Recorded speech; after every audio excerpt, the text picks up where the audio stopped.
How to prepare Bermuda grass for the winter. Bermuda is not a high-maintenance grass.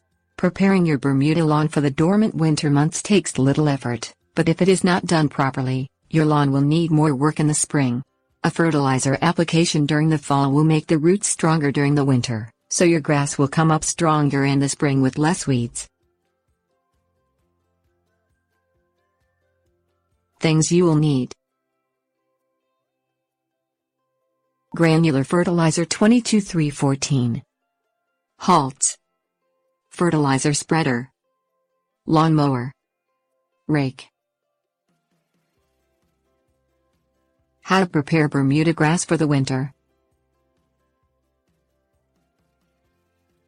Fertilize your lawn in mid-September but no later than mid-October with an NPK rating of 22-3-14.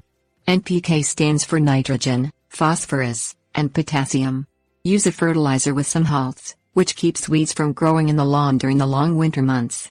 Potassium is the important one here. The potassium will stimulate root growth during the winter. Use a fertilizer spreader to get an even spread. Mow your lawn to a height of 1 inch after the first freeze. Rake and remove any grass clippings and leaf debris. During the winter your lawn still needs to be watered, just not as frequent. Water once a week in areas that do not receive snow. Tips warnings. Bermuda lawns do not die during the winter, they are just dormant. The roots still grow below the surface. If you do not use a fertilizer spreader, you can burn your lawn with too much nitrogen in one spot.